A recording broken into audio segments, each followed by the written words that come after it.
Welcome to another church video. We are at St James's Church in Southwick, Hampshire on the 10th of February 2025. We'll have a look around the inside of this church. I'll read you some history of the church, and then we'll have a look around the outside of the church and a little bit of the village. So the full name of this church is St James without the Priory Gate.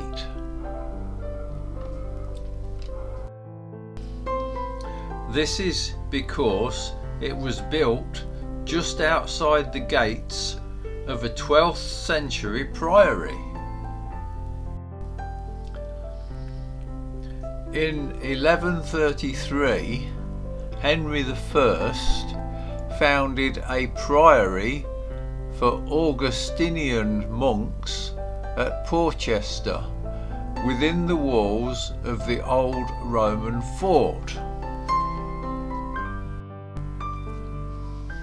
Around AD 1145, the priory was moved to Southwick, several miles further inland.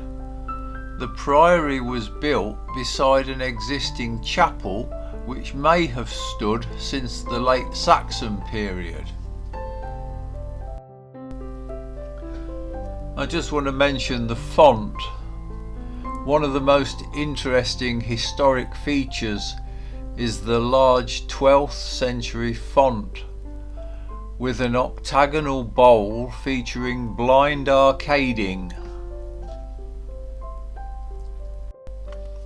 You can still see the partial remains of Southwick Priory just east of the village beside the golf course. The church was a peculiar, that is, it was privately owned and not subject to Church of England control. The chaplains have always been appointed by the Lords of the Manor of Southwick. After the dissolution of the monasteries under Henry VIII, the Southwick estate was purchased by John White, who seems to have taken a personal interest in the church. He had the church restored around 1566. Charles I visited Southwick in 1628 as a guest of Sir Daniel Norton and was worshipping in the church when news reached him that his friend and favourite, the Duke of Buckingham, had been murdered in Portsmouth.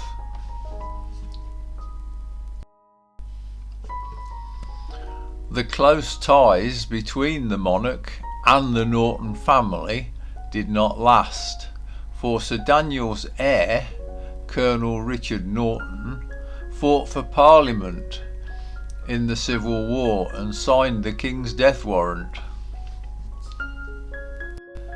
Yes, you might see how the monarch wouldn't have been very pleased about that. The church is entered through a 14th century west doorway leading under a gallery supported on painted and carved pillars. The north aisle arcade is decorated with capitals in Tudor Gothic style brought here from the priory when it was suppressed. Fragments of medieval stained glass from the priory have been inserted into the east window of the Lady Chapel.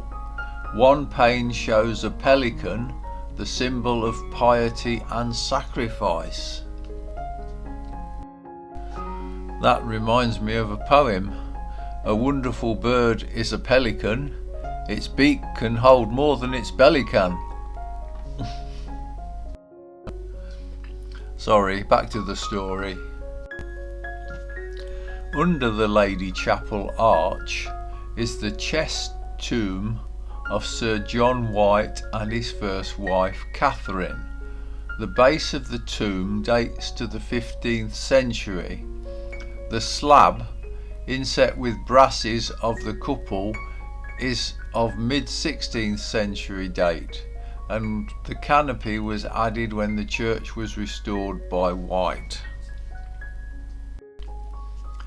Near the organ is a memorial to Solomon Ferris, captain of the HMS Hercule, who died in Jamaica in 1803 after a naval career spanning the American War of Independence, the French Revolution and the Napoleonic Wars. Right, well, there's no one to ask, and I'm not going to do any damage, but I'm going to have a go on that piano. Even if I play it badly, which I probably will, it's not going to do it any damage.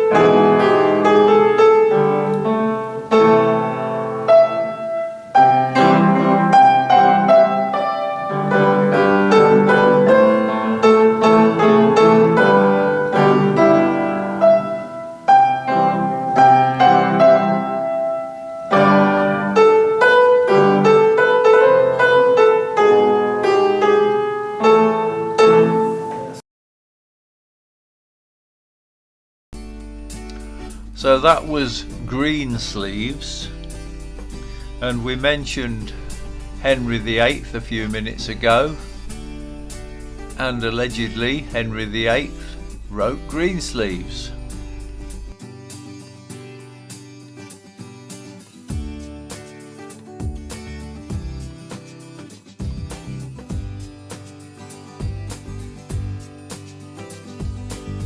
Here's the chest tomb I spoke about earlier.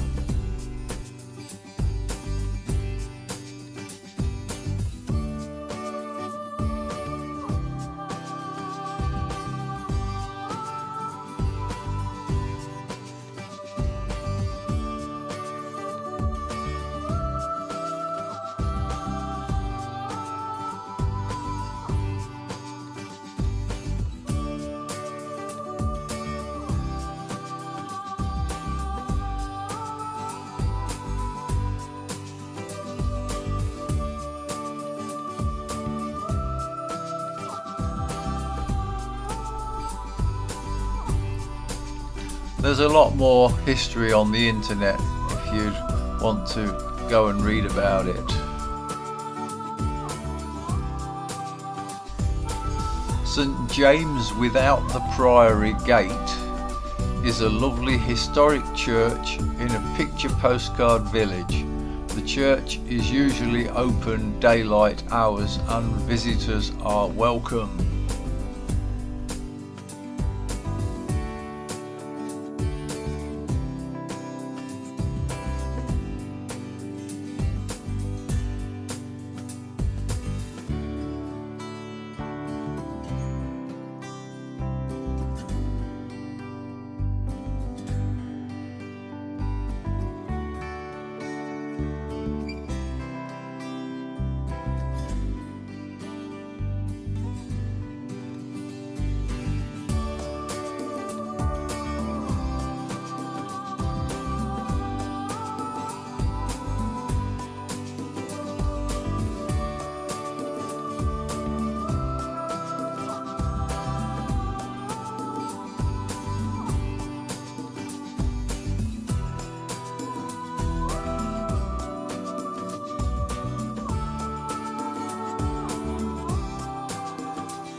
Right, lunch at the tea rooms.